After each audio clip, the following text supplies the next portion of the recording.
Whereas if you look at the microscopic level, then what you'll see is that individual atoms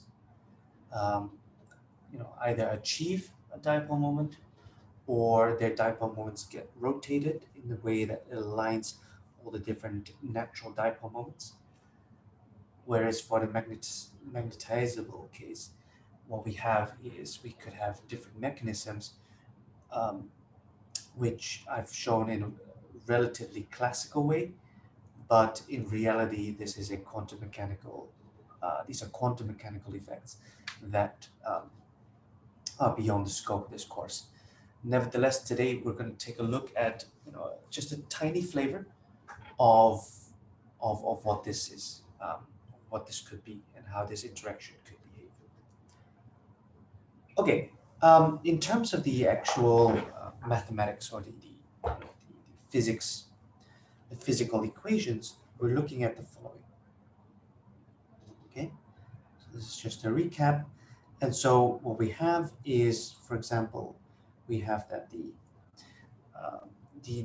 induced scalar field is simply given by Ke, an integral, and this is just the 1 over r minus r prime, again where r is the position vector towards the location where we're interested in the field, and the prime is the position vector of the element that is polarized that we're considering.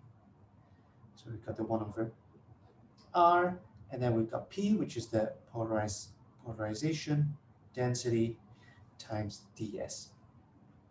And moreover, we have another contribution, and again Ke integral r minus r prime, and then we have the divergence, and here I'm explicitly writing the prime because it operates on the prime coordinate system, and again P is in the prime coordinate system, integrated over all of space. So this then gives rise to, if I look at the two contributions, so you got P dot ds, or this here we can also write P dot n hat ds, like this, and we've got the divergence of P. And so, but this is a volume integral, where this is a surface integral. And so we can actually identify that if we have a polarized material, we either create a surface charge density, which is given by P dotted with n hat, or a charge density in the bulk, which is given by the negative of the gradient of P. Sorry, divergence of P. Okay, so that is for the scalar field.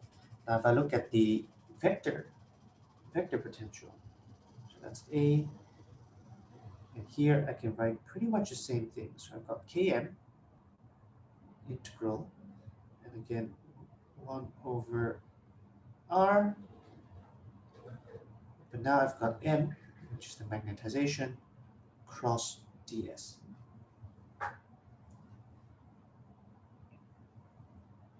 And then I also have a second contribution, integral r minus r prime, and again I've explicitly put a prime here, cross m. So this is the curl of m, and again this is an r prime frame dv prime. And from this I can identify that there is a surface current that is induced, given by m cross n hat, or I should actually say and.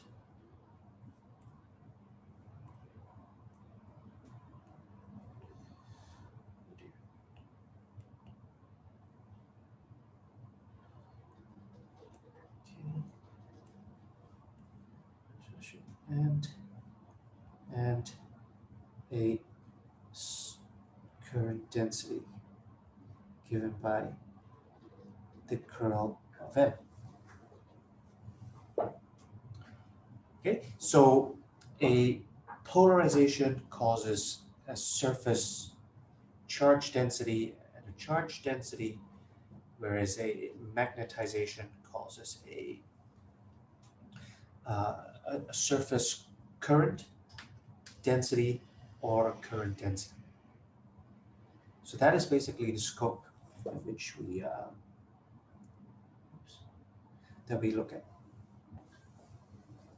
And so once we have this, you know, we also have to consider, now that we have some you know, polarized or bound charges or bound currents, that then, you know, we need to rewrite the Maxwell's equations. In particular, we need to take into account the fact that we now have these bound charges and these bound currents, and they will, you know, influence the fields in such a way that Maxwell's equations don't necessarily hold.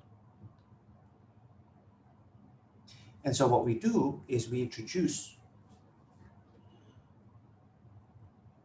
two new fields. One is the displacement field, D, and that's simply given by epsilon naught E plus P. And on the other hand, I've got an auxiliary field H, which is 1 over mu B minus M. And this then gives rise to changing Maxwell's equations, where now we have that the divergence of D is related to the free charge density, and the curl of H is related to the free current density. Now the other two Maxwell's equations stay the same, so we get the curl of E is 0, and the divergence of B equals to 0.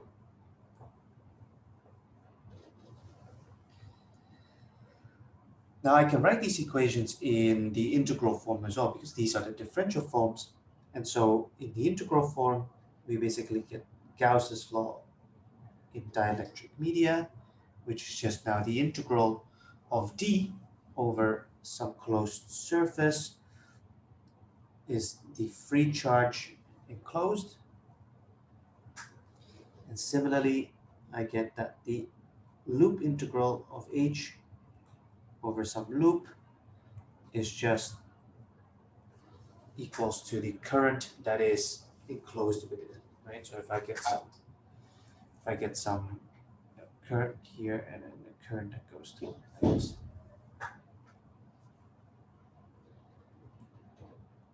Okay, now the other two equations stay the same, so that should be trivial. So this is E dot dl equals 0, and this is B dot ds equals to 0.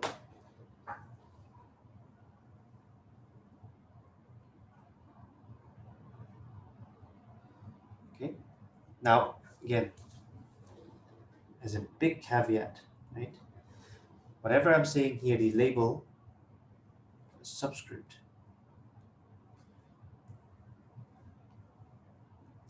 So these subscripts, F, refer to free charges and currents.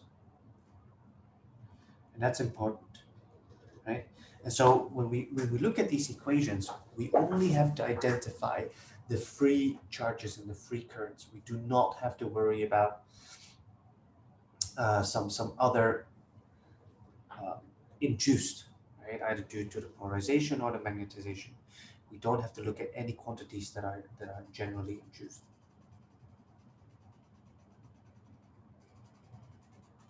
Okay, so the next step is to then take these Maxwell's equations and consider what happens in between boundaries.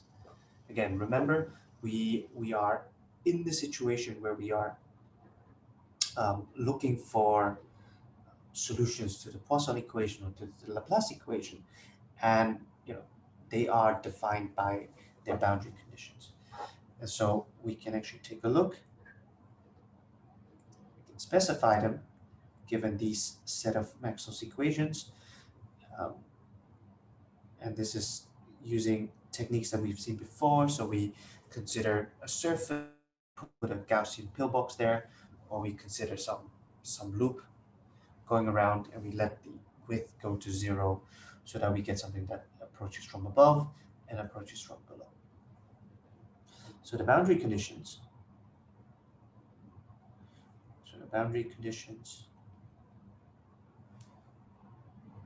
for the EM fields in matter are as follows. So now we can D perpendicular above minus D perpendicular below equals to the surface charge, but again with the label F. So these are the free surface charges, free surface charge density.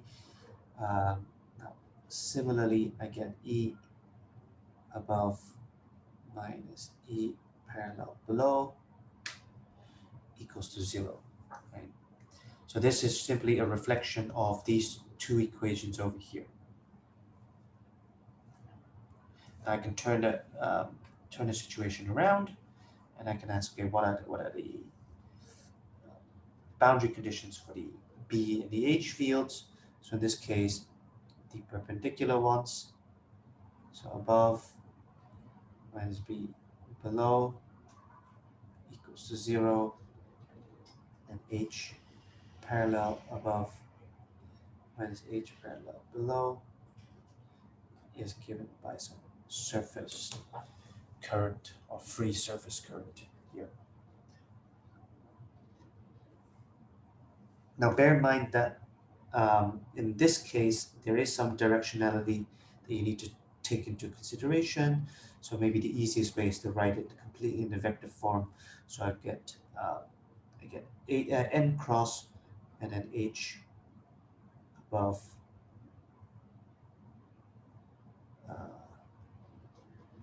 arrow minus H below equals KF. Okay, so there is a question from Poon Shen Chi, and he's asking, how about the parallel components of D? Now, we know how we can get D from E, right? And so in principle, you ought to be able to calculate it. Now, in what we're going to show next as well, is that, for example, for linear materials, we get that D equals epsilon E. Okay, so once I know that, then I'm able to translate this into that. Sorry, I'm able to translate this into this, and then gives me boundary conditions with D parallel.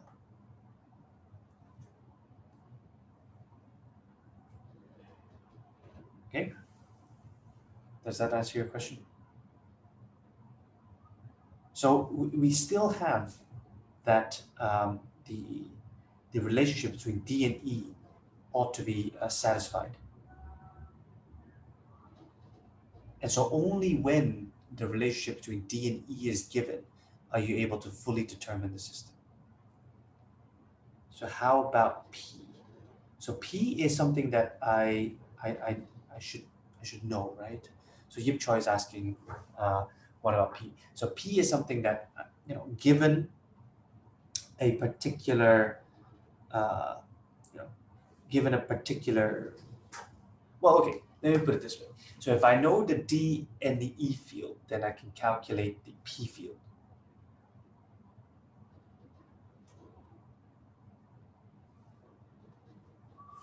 Okay. In general, the polarization really depends on the material itself. So something that you will that you are going to see.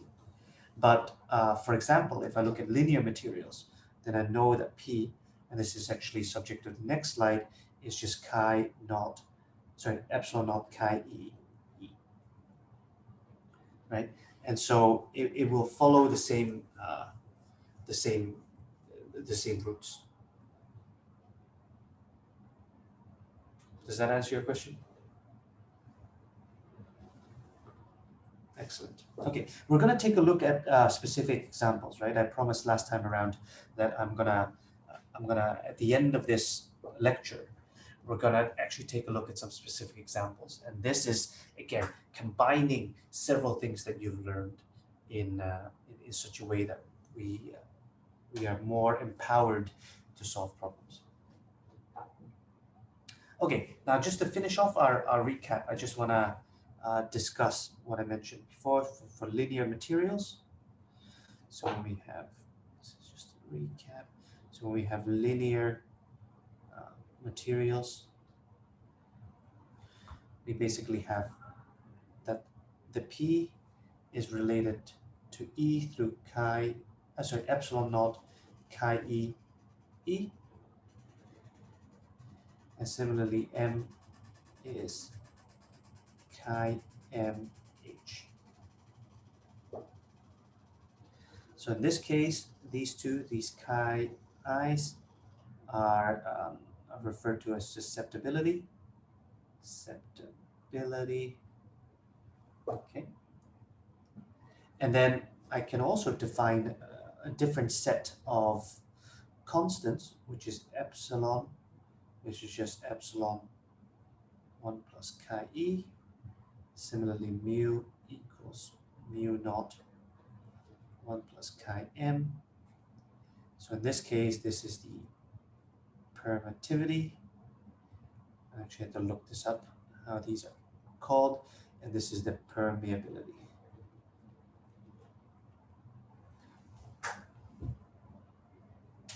Okay, so by making this explicit assumption, right, that P is linearly related to E, or that M is linearly related to H, I could actually simplify the relationship between D, the displacement field, and the auxiliary field to E and B, because we've seen before here in these slides. No. Oops. Did I not give them? Here. Okay. So D depends on E, but also on P. And so if the relationship between P and E are not linear, then this whole relationship between D and E is very complex. Similarly for H and B and M.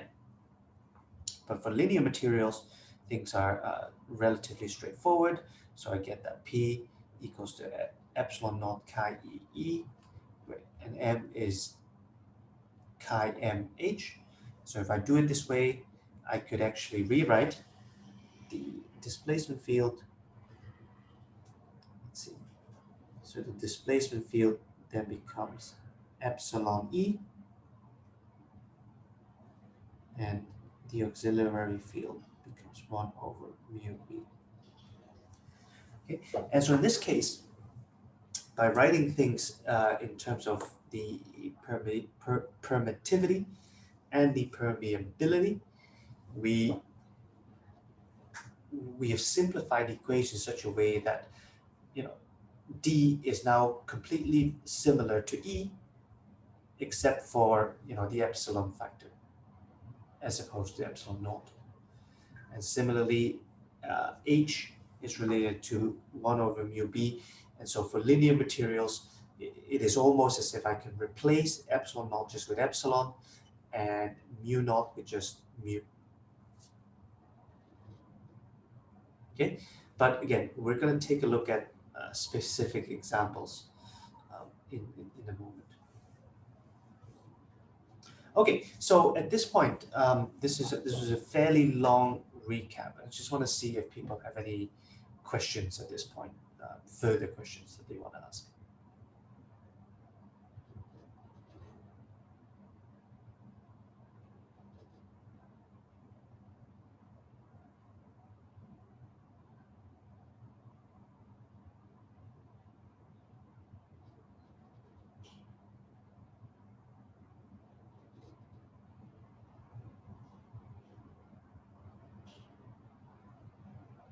Okay, if not, then let's get to the beginning of today's lecture. But I wanna first draw a situation and then send you all off onto a break so you can think about it. But imagine the following scenario. Right? I've got a ring. Oops, a ring. Fit. Okay. Let's make use of this one. Here we go. And I'm drawing bigger this. Okay, so I've got a ring of material, and around here I'm going to wind a coil. Okay, so it would be something that goes around. Okay, I can't draw seriously.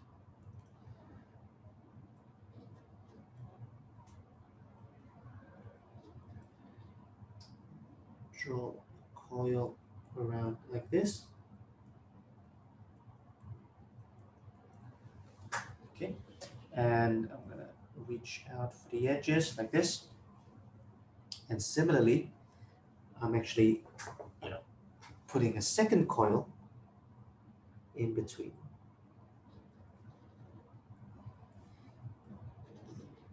I can draw this in a rather satisfactory fashion,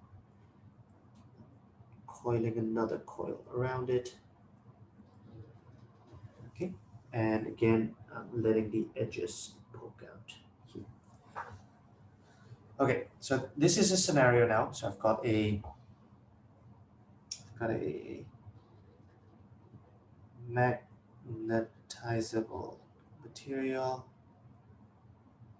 and then plus two coils wound around it. Okay, and so the question is, what if I now put some current through the green one? And then what happens to what I see in the blue one? Okay, the light blue one. So this is going to be a something I want to send you off, and let's reconvene again in 5 minutes. So let's come back at 3:00. Well, let's make it 3:03. Okay, see everybody in a minute.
Okay, let's get back into it.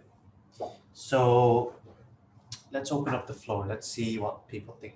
So what happens if I start putting a current through the green one? What happens to the light blue?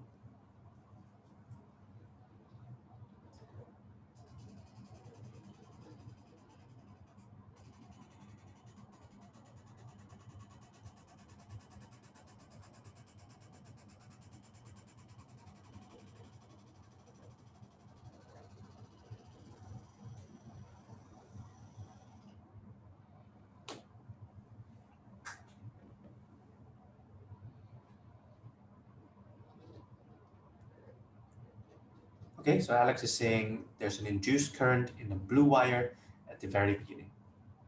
Okay, so indeed, okay, that's the end result. And so the steps in between are relatively, I think, straightforward, right? So we get we induce a magnetic field inside this solenoid, but because the solenoid is shared with the blue solenoid, then through Faraday's law, we know that then there's an induced current, and so we expect to see an induced current in blue. So indeed, that is kind of globally what we expect. Now, the situation is slightly different here because we're actually now considering a magnetizable material.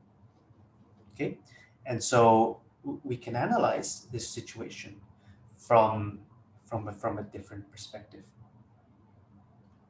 So let's take a look at the following. So what if I drew this now in this way? So I've got a cylinder now, okay, and I'm just going to draw the cylinder like this, here, and hit the cap here. Okay, so this is basically what happens if I make the if I unwind this cylinder, this solenoid, so I make it a straight cylinder like this. So when there's a B field inside this magnetizable material, then what happens to this material? Well, it's going to obtain some magnetization.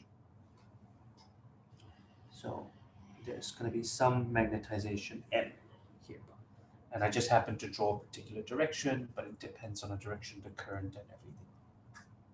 Okay, so that's basically step one. Now, once I've done so, once I've induced a magnetization, then again, let me open up the floor. What happens to to this magnetizable material when there's a magnetization? Anyone want to give it a go?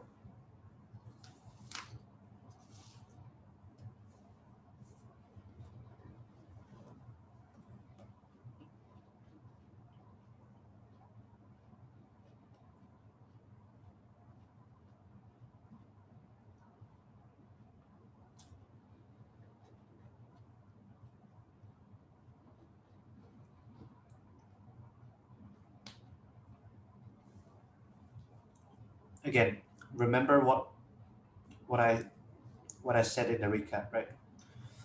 So imagine that I have it's here.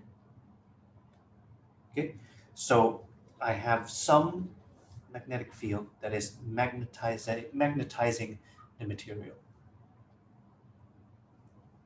Indeed. So Schoenschied is saying there's going to be an induced surface current here. Okay, that is correct. But then the question is, why is there no induced kind of volume current?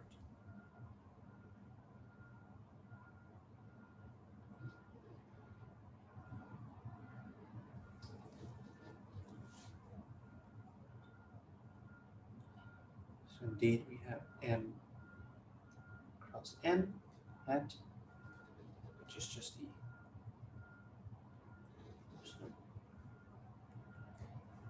label as M. Right, so we have an induced surface current. So why do we not have a some volume current density?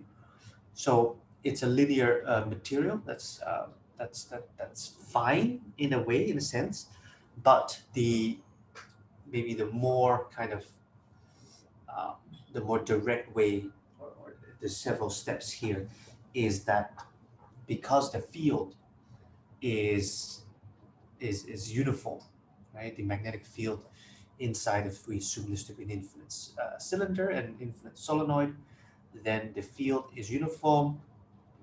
Then because it's a linear, well, when we assume it's a linear material, then the magnetization is uniform. And so when we take a look at the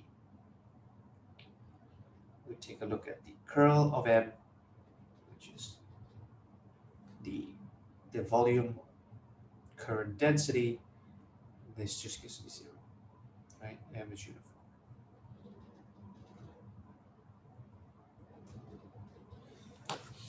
Okay, so we have this now, and so we know that there's some surface current, and so I can turn the situation around, and I can draw more or less the following. So let's do it from here to here. Again, I'm drawing the same cylinder.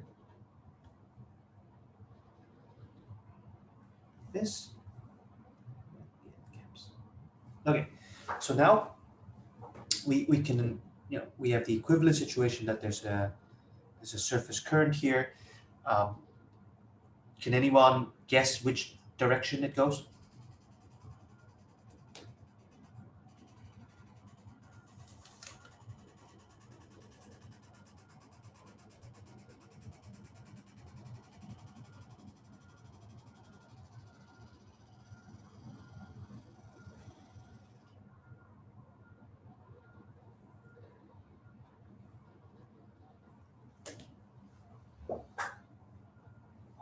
In which direction does the induced surface current go?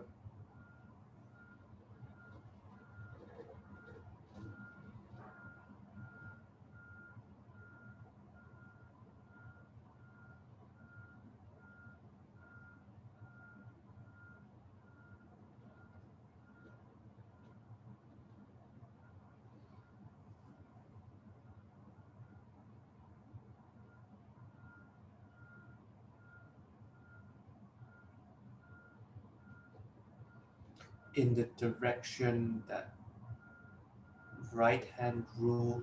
So Alex is saying in the direction that the right-hand rule points in the direction of M.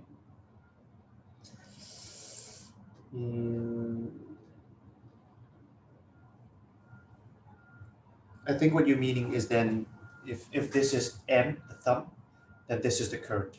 Is that correct, Alex? Yes, brilliant. Okay. And Harry's saying down. Sure. Okay. So let's see. So it should be the let's do it in red. So it should be, the field should be this one. Oops. The field should be like this.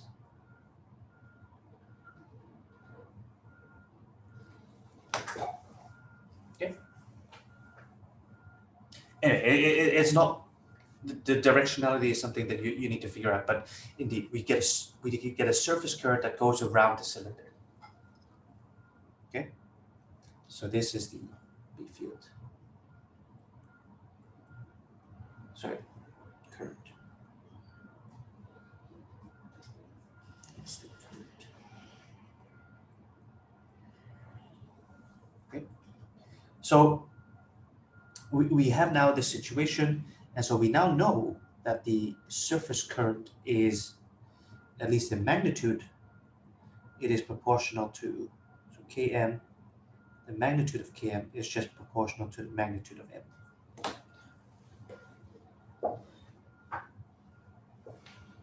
Okay, and so we now have an equivalent situation where we have some magnetization that introduces some bound surface current. And so, when we look at this from a theoretical perspective, then I should know what is the magnetization field, okay, the B field that it's introducing, right? Because from the perspective of electromagnetism, this current, right, whether this is free or whether it's bound, it doesn't matter, right? The field that it produces, in this case the magnetic field, should be the same.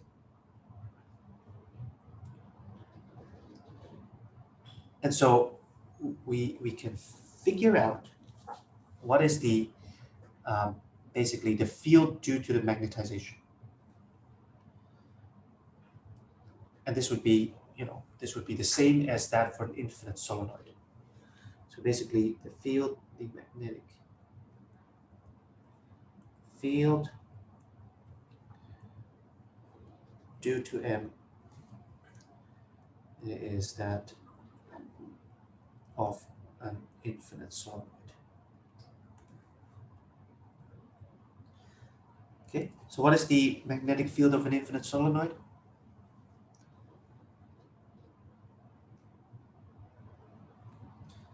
So it's called Bm. So let's do an easy one first. What about the outside of the solenoid? What is the magnetic field there?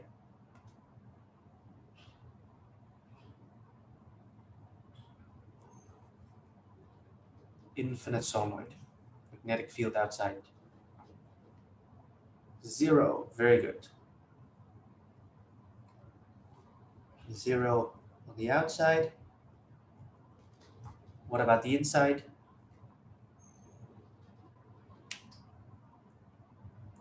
Mu naught Ni. Good.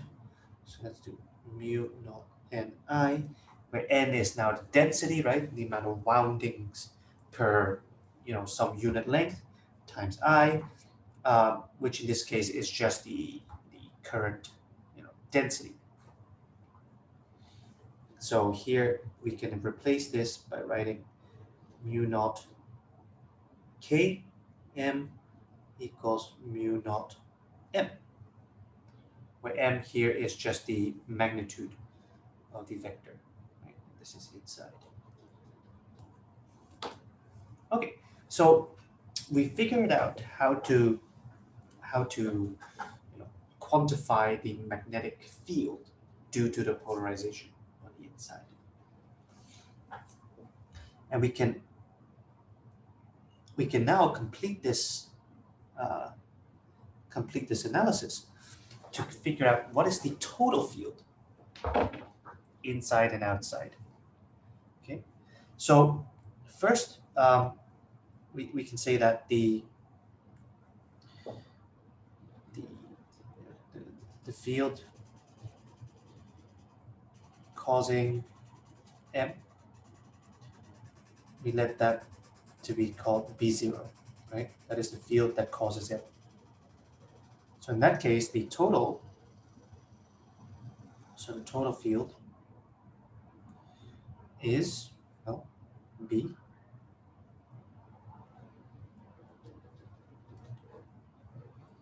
So that is B0 on the outside plus Bm, right? The field due to the magnetization. But I know that this is just B0 plus 0, because here we're considering on the outside. So on the outside, it's just B0. It's just the original thing. And that's, again, right, that should make sense. We have the field on the outside. But again, this is outside of this hypothetical situation.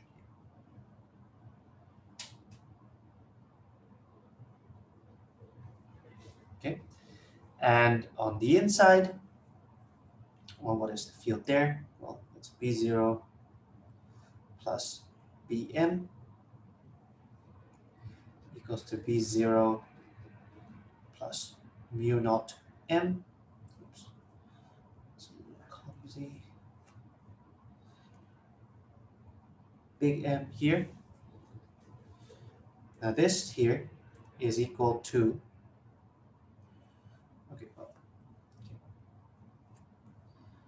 So here we let m equals to chi mh, right? So this is again, when we talk about a linear material, we can write m equals chi mh, which is the same as chi m b divided by mu. And so if I put all of this together, so if I now put this result in here, so I get B equals to B0 plus mu naught chi m over mu of B itself. I can rearrange this in such a way that I can now let B, the total field, equals to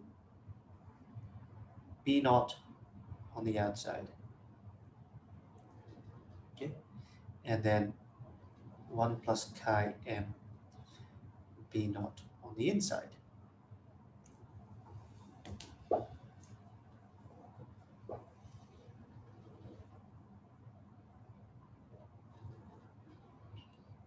Now, take a look at this equation.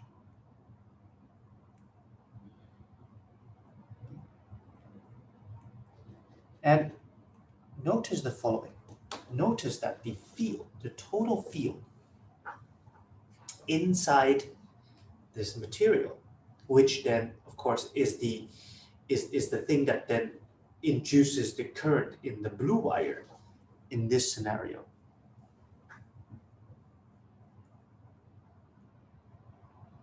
Okay, according to Faraday's law.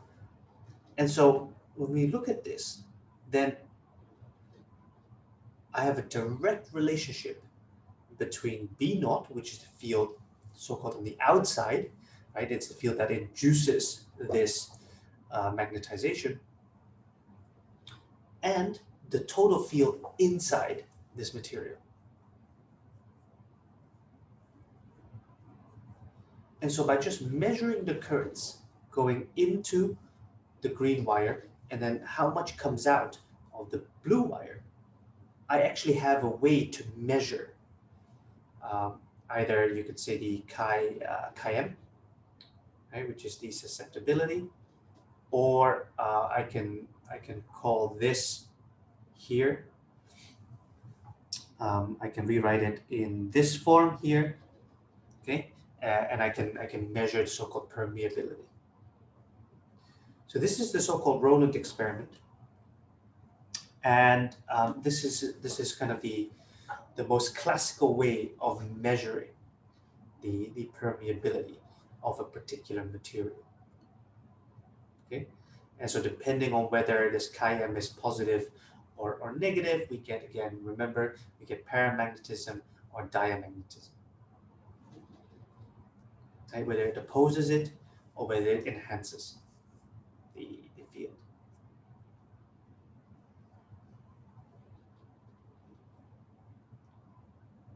Okay, now I want to also, because what we've done here is we've looked at this situation and we've constructed an equivalent situation here by assuming that, okay, there's now these these bound currents, which if I assume that these to be free currents, I get a particular field. And of course, I know by the uniqueness theorem that this must then be the only solution for this. And so I use the ones that I know. I use the solution that I know, because I know how the bound current is distributed. And that's fine, right? That's completely fine. But there's actually an alternative way of analyzing this situation. And the alternative way I want to present as well, just so you can see kind of the two different ways of analyzing this. So I can do the following.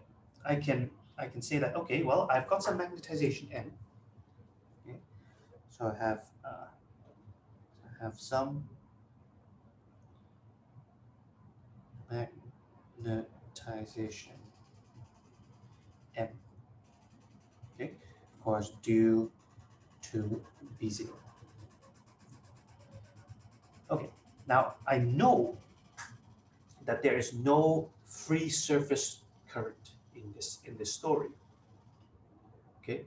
Because what you would mean by free surface current in this scenario is if you actually put surface current in my magnetizable material, right? Not the actual coil that you wound around it to generate the magnetic field. Okay, so I know that so the boundary condition is that there's no free surface current. Okay, so I only have a magnetization and the corresponding magnetization currents. Okay, now the question is, what does this then mean for my boundary conditions?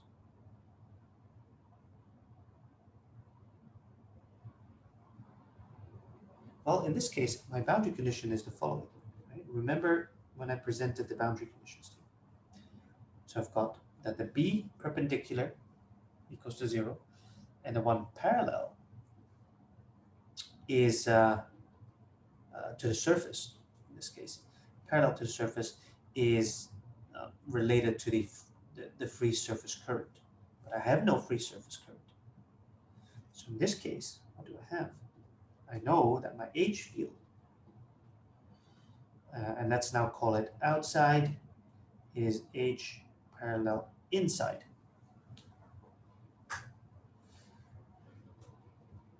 Now, I also know on the outside, there's no magnetization.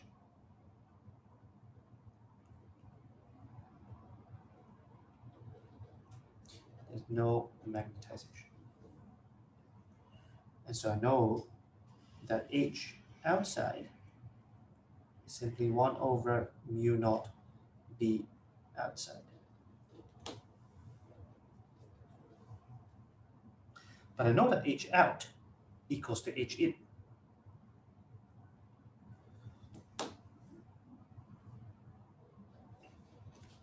Okay? Okay, but now I know that the inside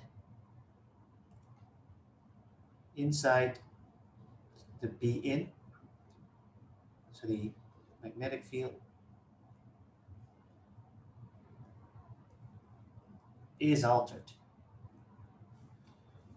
So I know that B in equals to mu H in, right? Where in this case mu is similar to the one given here, right? It's just mu naught 1 plus chi m.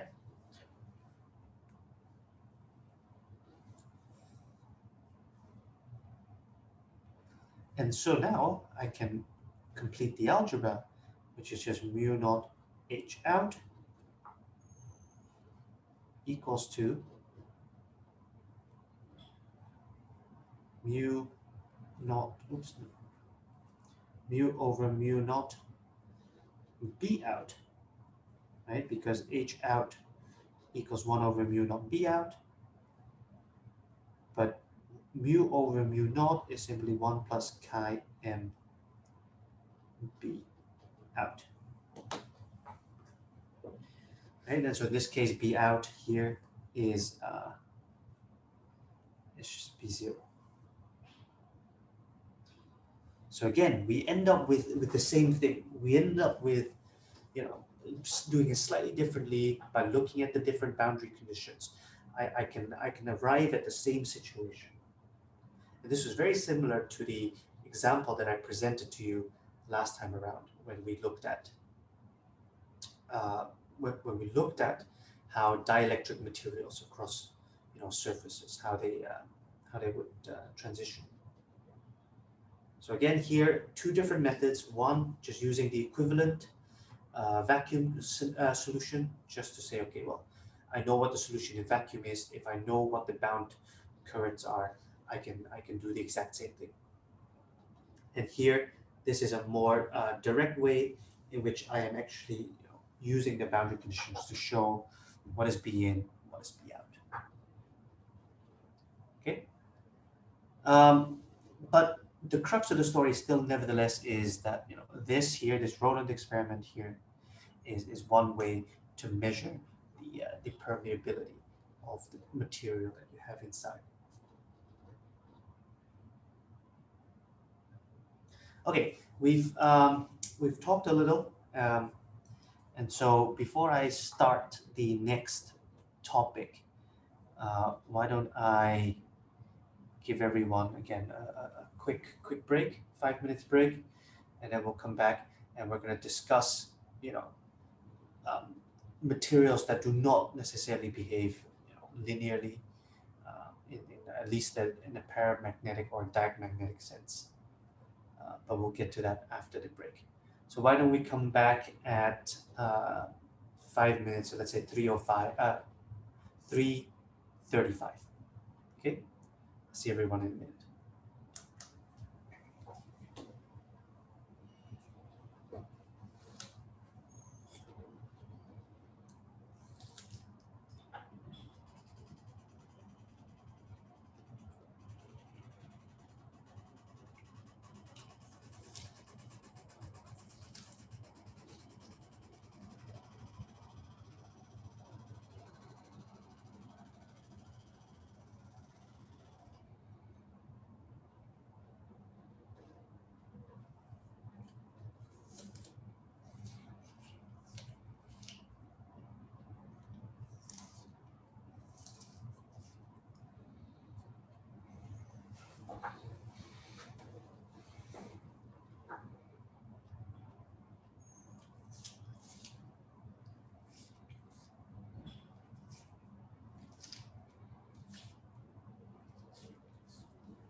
Okay, so let's continue. So Alex is asking whether I can explain once more where m equals chi mb over mu naught comes from if we treat the surface current as normal current. That's not exactly what what I meant. What I meant was that I know what the magnetization field is here. This Bm. I know that it should look the same as if it was normal current, right, in an infinitely long solenoid. So I know what Bm is, but it doesn't mean that I treat this as a proper normal current. I just know that I can immediately infer or immediately guess the form of Bm.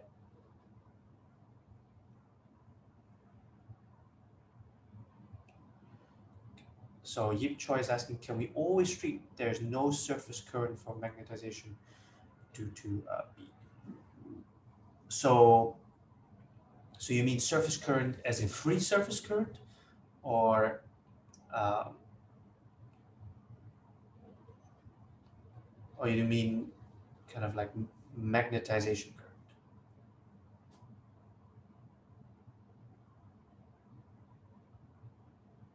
Magnetization. So uh, so in this case, well, no, right? Because all that I'm saying is that in this case here, I know that the current should look like this, which I can then immediately by you know by ignoring the origin of the current, and I can say, okay, I know what the magnetic field for the solenoid is, and so I can immediately fill things in. Um, but it doesn't mean that there is no uh, magnetization surface current. In fact, it's actually the opposite, right? I know that this current here is the magnetization surface current.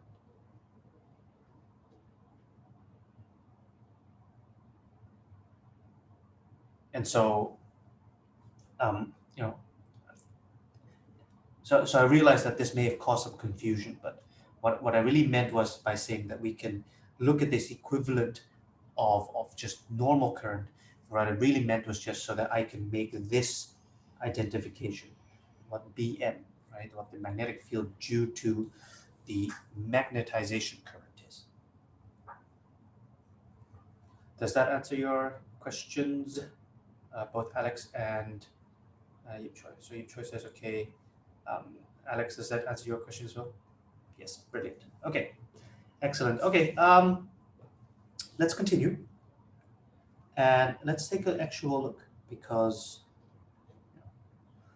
one thing that I wanted to discuss with you is what happens if I put a special type of material, in this case ferromagnets. So there are particular materials where if I look at the curve,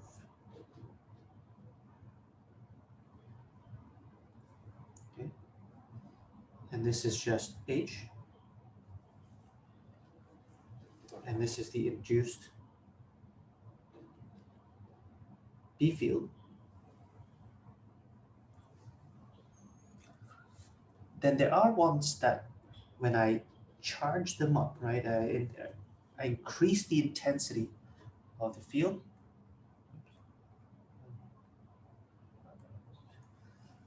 What happens is that it goes something like this.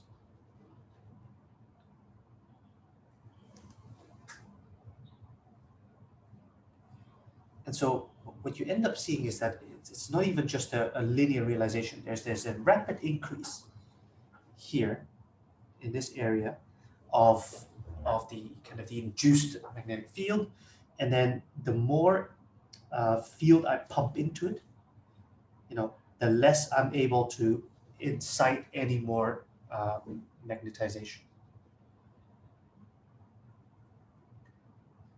And in fact, if I do with these materials, if I do this, but then I slowly reduce down the field again, then I'm actually seeing a very, somewhat of a strange behavior. So I'm actually now going to draw it. I'm going to zoom out a little. I'm going to draw it like this. Okay. Again, this is just H. This is the induced B.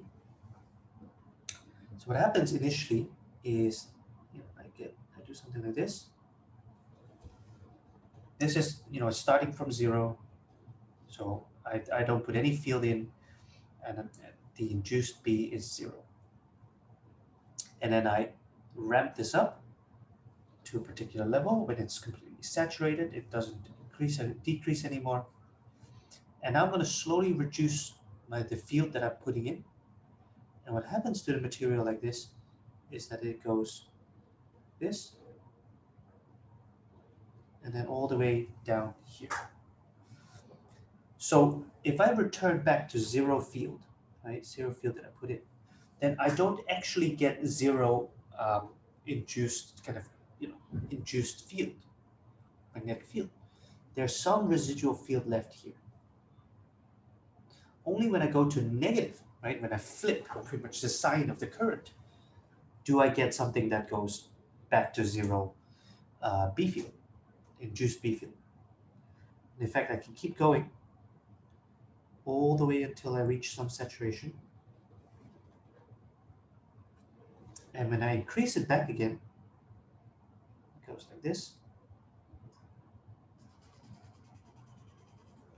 And then it goes back up all the way to this place over here. Okay, so let me again put the arrows in here. I first go in this direction. I end up here. And then I go down, further down, back up, back up, back up. And so this is actually a very specific type of material, which is actually very maybe you can call it special, but it's also not special because we see this every day, right? There are some materials where even when you remove the external field, there's some residual magnetic field left. Right? So even if you think about it, even magnets are that way. There's no external field causing this the magnet to have some induced magnetization, yet it still has a field. And this is exactly the effect, right? This is just purely experimental in how we measure it. And this poses a problem, right? These very specific type of materials that show this weird loop, where if I ramp up my external field and then I ramp it down, I don't return to the same point. There's some residual field left. Now this behavior is called hysteresis.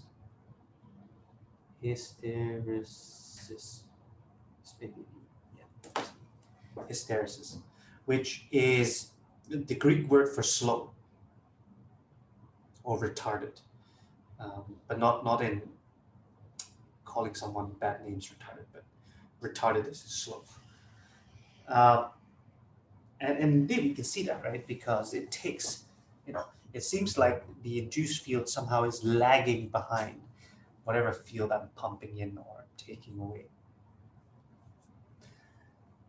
But the problem is, how do I, in my classical picture, there's no good way of explaining such materials. And as I mentioned before, right, in order to get a proper understanding of what happens with magnetization, we have to look at the individual atoms, individual electrons, and how they behave under certain conditions. And of course, that is beyond the scope of this lecture course, but I believe that in 3021, quantum mechanics, to a certain extent, you are learning about it. But here I hope to give at least a semi-quantitative description, at least so that you can, that it makes a little bit more sense to you. Okay, so the first thing that we have to start off with is that the electrons have a property called spin. Okay, and I hope that you've reached this point in this course where you know that the spin is given by some spin operator or spin vector. Okay, so for the individual one, we can call this, get rid of the subscript. Right, so the electrons have property of spin, and that is something that goes beyond just thinking about the orbital spin. No, the electrons themselves have a particular spin, irrespective of which orbit they are.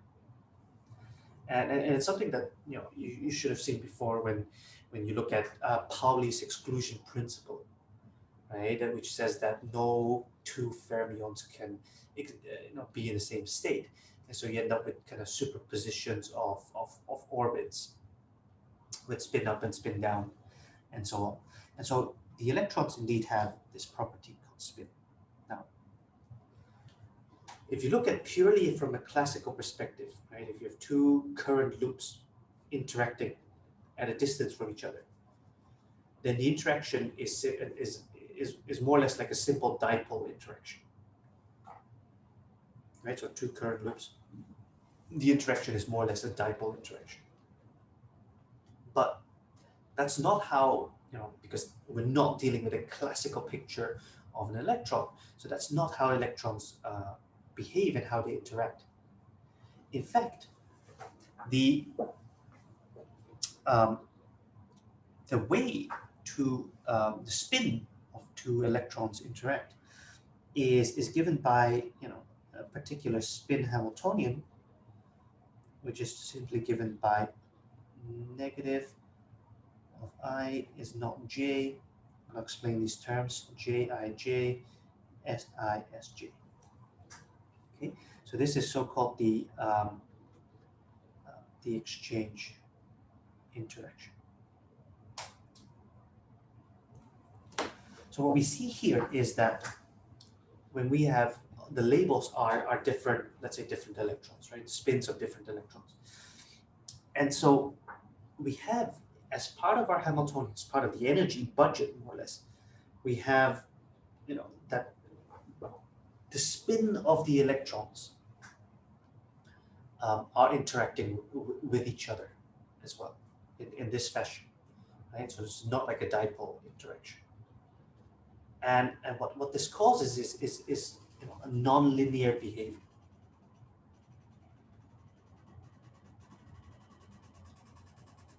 Now, what this does do is that it gives it an energetic preference to spins being aligned next to each other.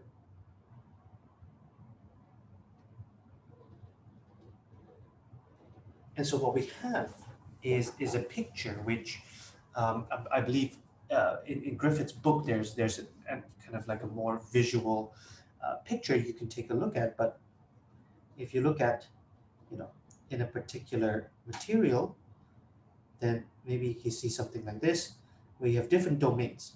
Now, because spins are preferentially aligned to each other due to this exchange interaction, we can see domains where we have different spins, right? So every spin, every molecule or atom in this domain will have their spins aligned in a particular way. So here, up, down, up, down, up, and this is up, and this is then down, and this will go down like this. Right? So what we end up getting is these kind of an energetic contribution that causes neighboring spins to be able to talk to each other. And therefore we get something that, we get information exchange between the different spins. And hopefully you can now imagine, even in this picture, that when I'm pumping in a field, an external field, I end up pushing the boundaries, right? Pushing the boundaries where things are up and down in such a way that I'm pushing them to the edges, right? I'm basically, I'm forcing, energetically, I'm forcing the whole domain, the whole area to have all their spins aligned. But once I have all the spins aligned and I remove the external field, the spins don't flip back because, again, because of their neighbor, they're preferentially aligned with each other. And so you get a particular kind of memory, right? As soon as the field turns off, the external field turns off, because of the exchange interaction, it resists changing back. So once I've changed something in a particular way, it tries to stay there. And that's what we see here, right? Here we pump in more and more and more, so we end up pushing more and more of this entire material into the same direction, the spins, up to a point where it's saturated, right? All the spins are lined in a particular way, great. But now I turn this back off, right? I turn the external field out, and I go back up, I go back, I go back, I go back. Now some spins will flip, right? Because the turnover is not complete, and the different domains do fight it out, depending on the particulars of the material. But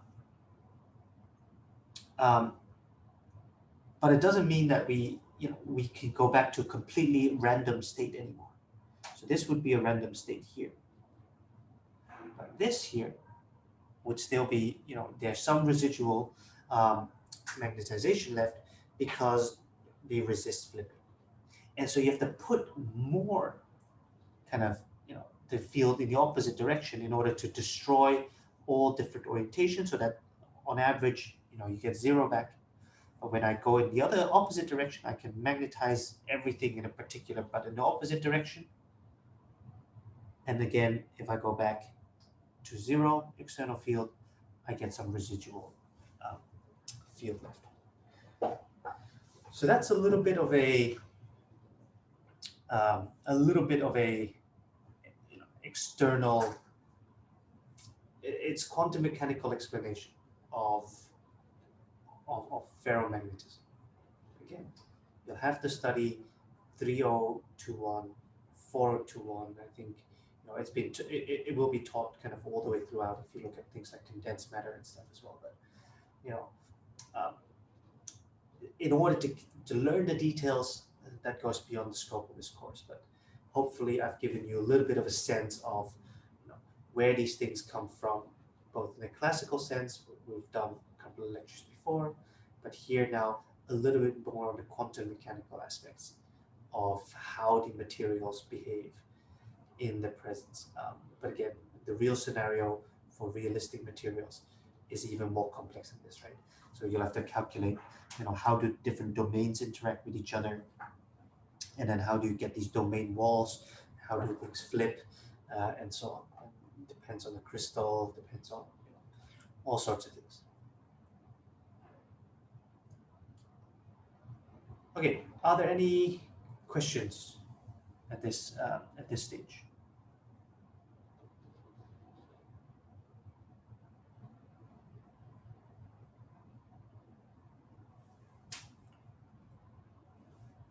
In that case, if they're not, then this pretty much closes out my discussion on materials in matter.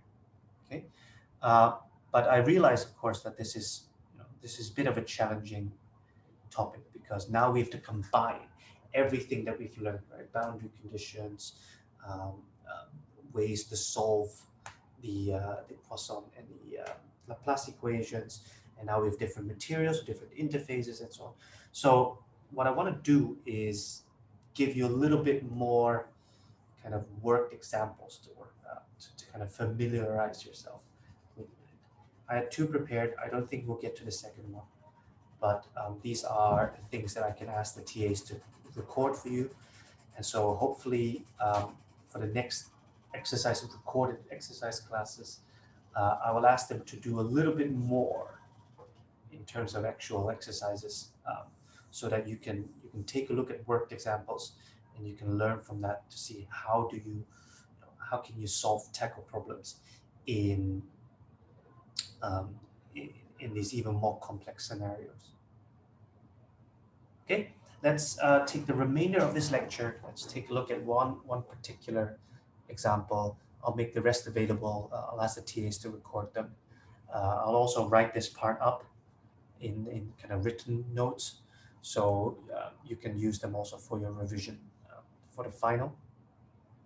And then also the problem sets, we will tailor them at least for this one and maybe even some parts of the next problem set to give you more practice on how to do questions in matter, because that's going to be how to solve the Poisson equation is a substantial part, and so it gives you again more chance to practice.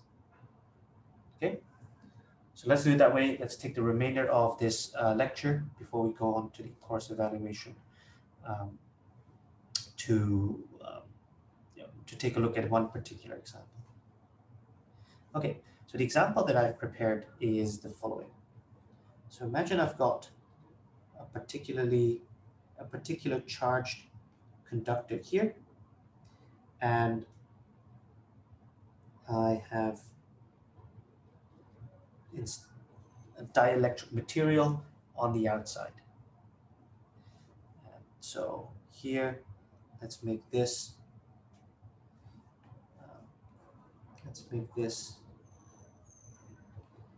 R, and let's make this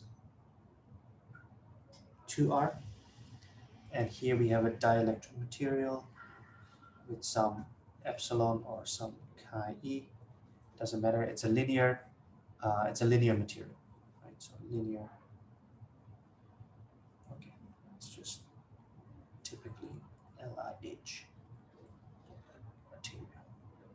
Okay. And so the question now is, what if I charged, right? This is a conductor. This is a conductor. And I'm putting a particular charge Q in here.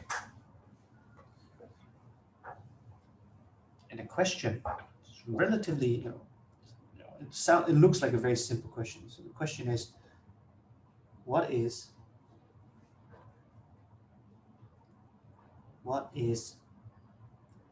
the capacitance of the setup? Okay, so this would be kind of a question that you could expect on the final. And here we are really combining kind of several aspects that we've learned, right? We start with the very basics, right? What is the what is the capacitance? And we should all have seen that capacitance is just QV, right? So given a particular Q, what is the potential difference that I'm inducing? And so, we will, in order to answer this question, we will have to look at, okay, well, what is V? Well, V is simply given by phi r minus phi from infinity, right? So what if I take a particle from infinity all the way to R here, all the way to the R surface? And in order to do that, I have to cut through the vacuum, which is outside of 2R. And then once I'm inside 2R, I'll have to look at the electric field inside this dielectric, right? Because there is some electric field inside this dielectric because of the Q that is in the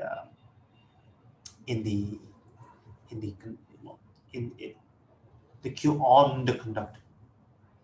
And so here, what I have to do is simply integrate from the negative of from infinity to 2R of the electric field in vacuum times dl minus 2R R, right? This is the path from 2R to R, and this is E of the dielectric dot dl. So again, in this case, the problem basically asks us to find what is the electric field inside, and it's and then we have the capacitance as a result, because I know what Q is, I know what the charge is, and if I find V, which is just a difference in potential, then I'm there. So what is E? How to find E? Well, in this case, we know we have the we have Gauss's law. D dot ds equals Q free.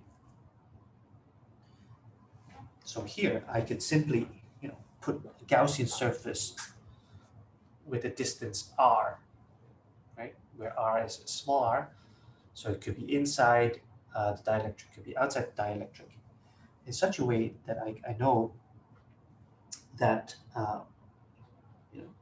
this basically gives me d times 4 pi r squared equals this small q, right? The q that I've put on the surface, and so I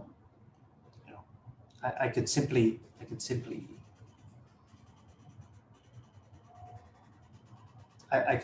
well, okay, this is for r bigger than big R, okay, because I'm outside of the conducting shell, and so I can write down that my d is simply q over 4 pi r squared in the r direction for symmetry considerations,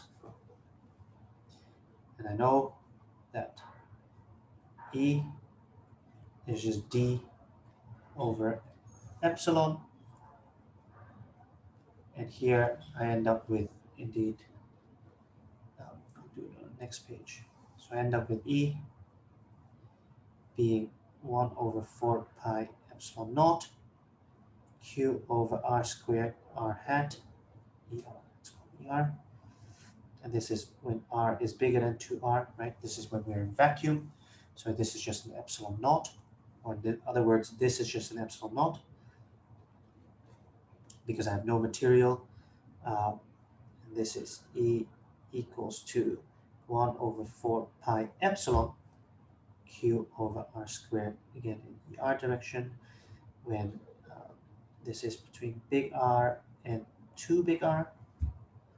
And finally, E equals to 0 for R is smaller than big R, because we're just in vacuum and there's no charge inside. Okay, so now we have E, and we know we simply have to do this here, this integral here, to get V. And so indeed, we simply just note that V equals to phi r minus phi infinity equals, again, this is just a repetition, 2r E vacuum dot dl. I'm not going to write vacuum, I'm just going to do this. E r is bigger than 2r minus 2r r of E, and this is r big R and 2r dot dl.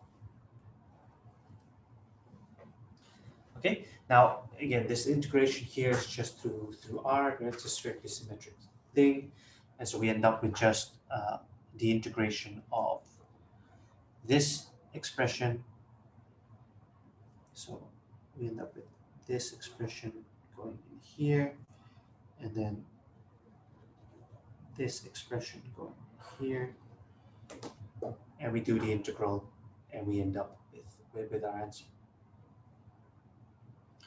Okay, so this is just an example of how to build up questions that involve dielectrics and everything.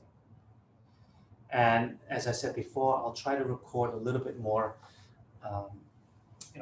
worked examples to help you study, and then also the problem sets in this week, or the one I'll release this week and the one I'll release next week. We'll try to add more. I'll try to add more to it. Okay. Anyway, um,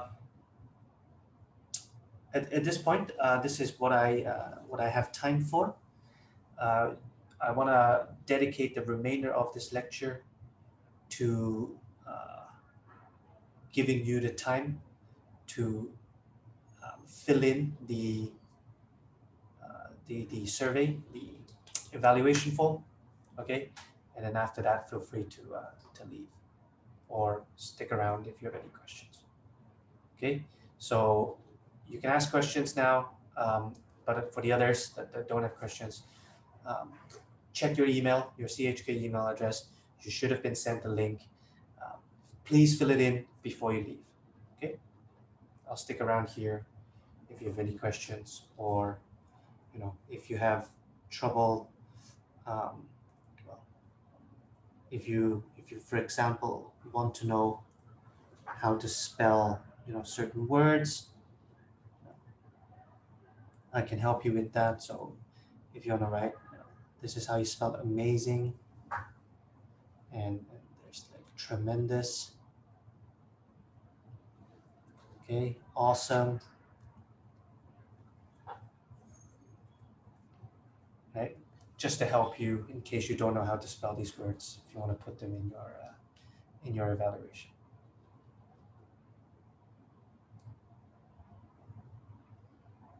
Okay, any questions or things about what we've done so far? If not, I'll be silent and I'll let you fill in the evaluation.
So Alex is asking, can we define capacitance if we only have one side of the capacitor plate?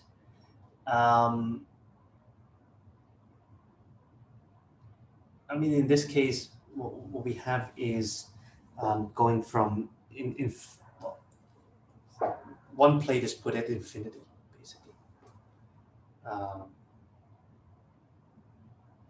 So yes, you can always, theoretically, you can always say, okay, what is the what is Q divided by V? So in a way, yes.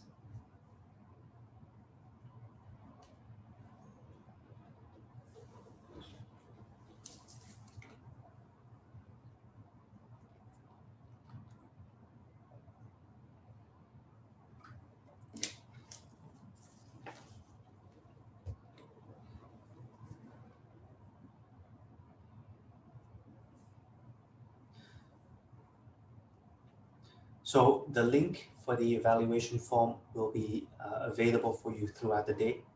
Okay, you've got 24 hours since the start of today's lecture to fill it in, but I really do hope take this time, fill it in, um, so that you don't have to think about it.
So Harry's asking, I wonder if I could treat the top and the bottom of the dielectric materials respectively as a capacitor plate. See, yes, yes, you can, but then the calculation will be slightly different. Okay, then the question is, okay, what is the potential difference between those two things? That's fine. Actually, it's going to be much more fun, even if you think about instead of having two, like one dielectric, we can stack multiple dielectrics there, and then you can actually see what's going on, and well, see if you can derive what kind of relationship happens if I have different epsilons, epsilon 1, 2, 3, 4, and so on, and if I stack them, what is going to be. You can start with a flat thing, of course, and then you can think about circular ones as well. Okay, so let's take a look. Huang Hao Howard is asking whether I could say again, what is the experiment for testing the magnetic susceptibility? So what I showed here is when I have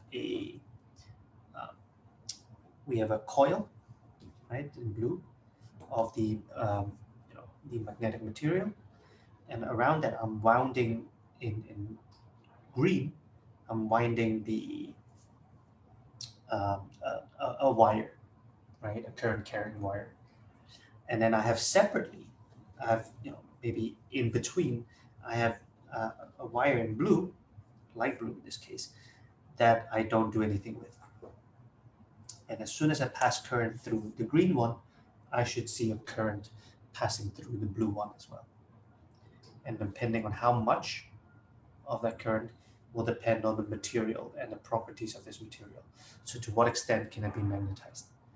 And if I look at the actual equations, if I look at the physics, then I can see that the relationship between what goes in and out, right? What is the outside? That's B. That would be B0. That's the field that the green coil will induce. Then what would be then the B field inside the material, magnetizable material, which is then feeding, right? Which is then driving, according to Faraday's law, which is driving the current in the blue coil. And so just by measuring the current going through the blue coil, I can actually know, okay, what was the magnetic field inside the material, and I can directly relate the magnetic field inside the material to the magnetic field, so-called outside, which is the one that is produced by the amount of current that I'm putting in.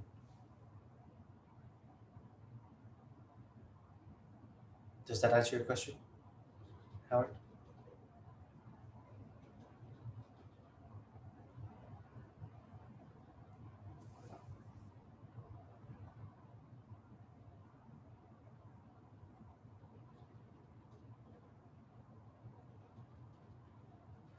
Yes. So in this case, we have not covered the dynamical effects of this. In a sense, well, dynamical in the sense that I have to switch on and off um, the currents. But of course, as soon as there's a steady current, then we're in the realm of kind of steady state currents. And so here we also end up with a steady state current on the outside.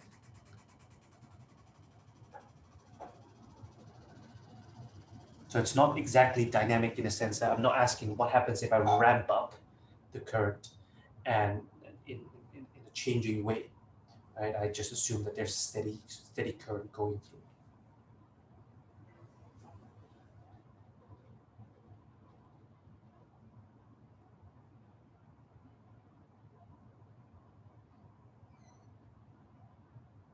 Oh, okay.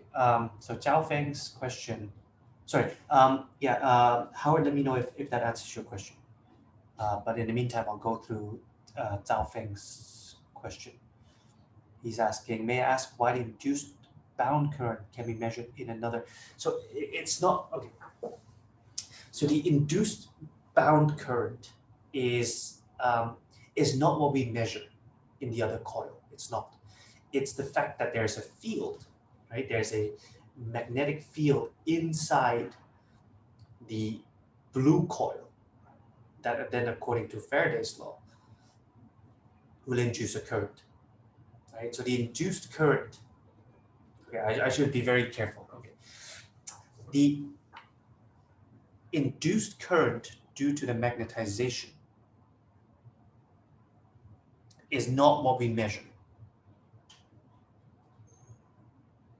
What we measure is the magnetic field inside the dark blue material. Now, how do I calculate the magnetic field inside the dark blue coil? That is by knowing how much induced current there is. That is the relationship between these two. Excellent. Thank you for the question. Okay, Howard is still here. Did that answer your question? That the induced current is only transient and won't last long. Why would you say that, Howard? Right? As long as I've got a magnetization, right? As long as I'm able to maintain a magnetization of my material, then if you look at the equations, I should always have some bound surface current.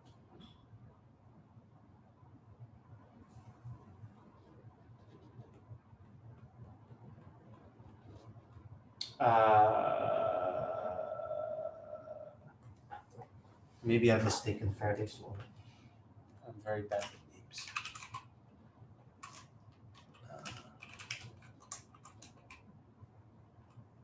Anyway, what I meant to say was the law that that if you have a magnetic field can also, like a magnetic field inside a coil could induce a current in the coil. I thought that was also Faraday's law. I may be mistaken.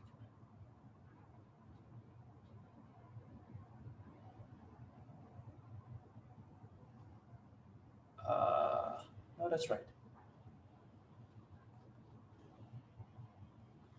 Yeah, no, it is electromagnetic induction.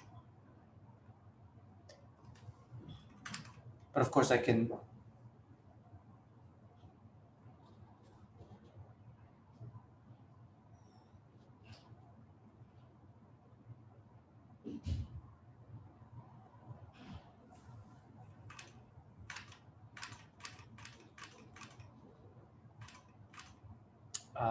not completely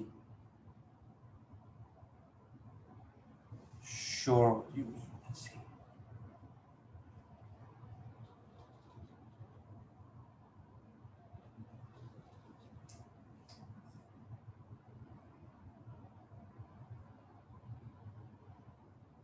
Okay. I think I see what you mean. Okay, yes. Okay, yes. No, I didn't mean in this case. Yeah, you're saying that a changing magnetic flux introduces the current.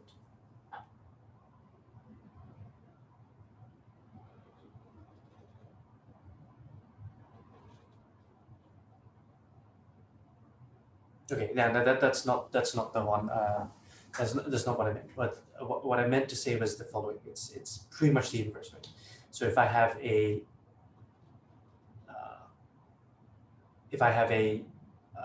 steady state current, then that produces a field.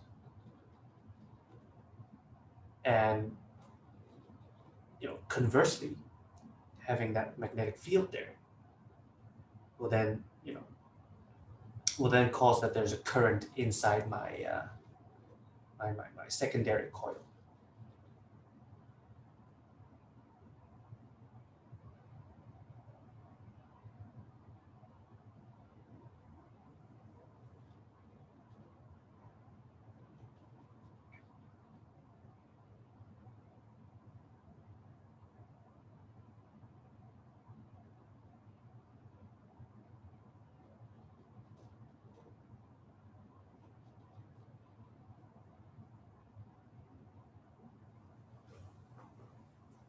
Any other questions?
Okay, I don't see anything else coming up.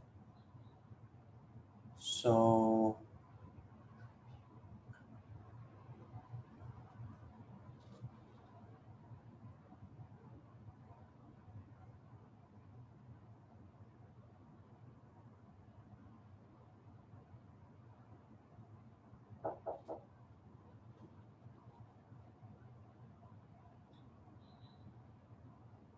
okay, in that case, thank you very much, everyone.